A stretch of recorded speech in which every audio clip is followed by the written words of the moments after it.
Hello, good evening. So in here, I would like to presenting you the last topics regarding to the assignment. So in here, we know that the last topic is about feminism. Well, so feminism is actually the social movement that happened during the historical events in the international relations areas. So in here, we will more focus about what is the feminism itself. So let's begin. Well, the feminism, we can find that its belief in a social, economic, and political equality of the sexes. Although largely originating in the West, feminism is manifested worldwide and is represented by various institutions committed to activity on behalf of women's rights and interests. Well, in here, throughout most of Western history, women were confined to the domestic sphere while public life was reserved for men. In medieval Europe, women were denied the right to own property, to study, or to participate in public life.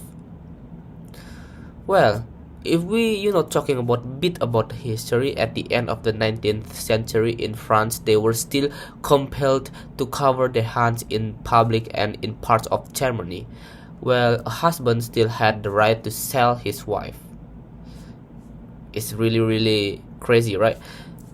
And then even as late as the early 20th century, women could neither vote or hold elective office in Europe and in most of the United States. So where several territories and states granted women's suffrage long before the federal government did so.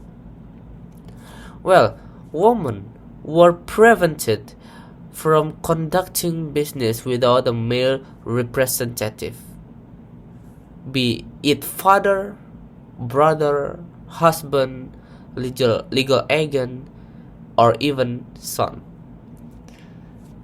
Married women could not exercise control over their own children without the permission of the husband.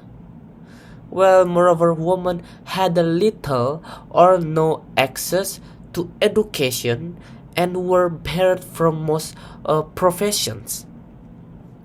In some parts of the world, such restriction on women continue today. Well, the feminism or the feminist voices of the Renaissance never coalesced into a coherent philosophy or movement. This happened only with the Enlightenment, when women began to demand that the new reformist rhetoric about liberty, equality, and natural rights be applied to both sexes. And also, initially Enlightenment philosophers focused on the inequalities of social class on and case to exclusion of gender. Swiss-born French philosopher, we can call Jean-Jacques Rousseau, for example, portrayed women as silly and frivolous creatures born to be subordinate to men. In addition, the Declaration of the Rights of Man and of the Citizen, which defined French citizenship after the Revolution of 1789, and pointedly failed to address the legal status of women. Well, it's like the radical feminist challenge the single-minded focus on suffrage as the sine qua non of women liberation. Emma Goldman, the nation's leading anarchist, mocked the notion that the ballot could secure equality for women. Well, since it hardly accomplished that for the majority of American men, women would gain their freedom.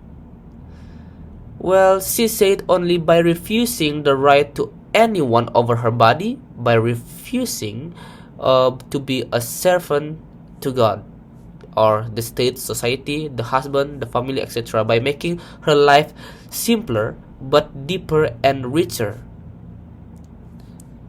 So, each of these groups offered some civic contribution, but none was specifically feminist in nature, like filling the vacuum. The nation's Women's Party, led by Powell, proposed a new initiative meant to remove discrimination from American laws and move women closer to equality through an Equal Rights Amendment. So there would be any government sanctioned discrimination based on sex. So, like what I've said, that this concept create a movement like the feminist demonstration. Like for example, first wave feminists were inspired by the abolition movement, so their great granddaughters were swept into feminism by the civil rights movement.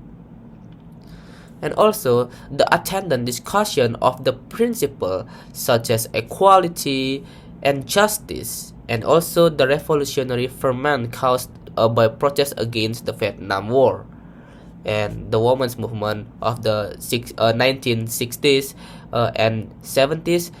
The so-called second wave of feminism represented a seemingly abrupt break with the tranquil suburban life pictured in American popular culture.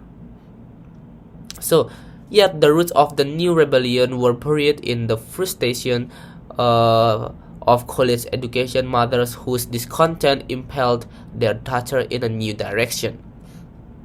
And also, the third wave of feminism emerged in the mid of 90s, and it was led by so-called generation Xers, who born in the 1960s and 70s in the developed world.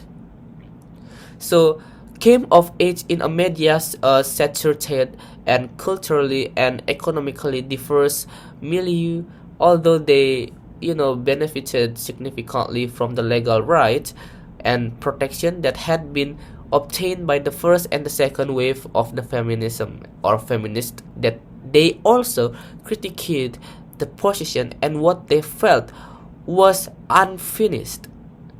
Well, so they think that it's not finished yet work of the second wave of feminism.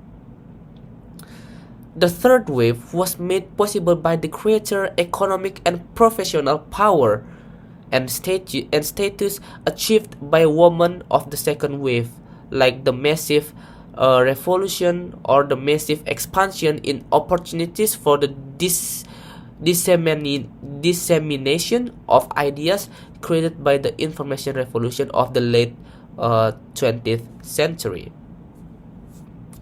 Well, some deemed this measure like insufficient in a country where classified the advertisement still segregated job opening by sex, well, where state laws like restricted women access to contraception, and where incidents of rape and domestic violence remained undisclosed in the late 1960s. Like then the notion of a woman rights movement took root at the same time as the civil rights movement, and women of all ages and circumstances were swept up in debate about gender discrimination and the nature of equality. Although debated by some, many claim that fourth wave of feminism began about 2012 with a focus on sexual harassment, body shaming, and rape culture, among other issues, or a key component was the use of social media to highlight and address these concerns. Well, the new wave arose, like amid a number of high-profile incidents. Well, in December 2012, a young woman was brutally gang raped in India and subsequently died. So, it's really big crime and sparking local protests and international outrage. And also, by the end of the 20th century, European and American feminists and began to interact with the nascent feminist movement of Asia, Africa, and Latin America. And as this happened, women in developed countries, especially intellectuals, were horrified to discover the women in some countries were required to wear veils like in public or to endure forced marriage, female infanticide, widow burning, or female genital cutting. And many Western feminists soon perceived themselves as saviors of third world women, and later realizing that their perception of and solution to social problems were often at odds with the real life and concern of women in these regions. Well, victims of sexual harassment or assault around the world and of all ethnicities began sharing their experiences on social media and using their hashtag #MeToo. The movement grew over the coming months to bring condemnation to dozens of powerful men in politics, business, entertainment, and news media.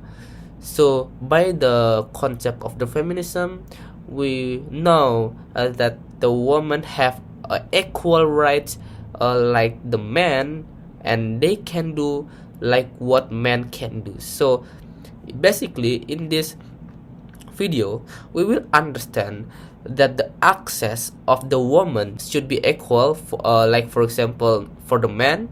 So as we know that the access itself can provide like just for example the economically, politically, something like the job over professions and many more.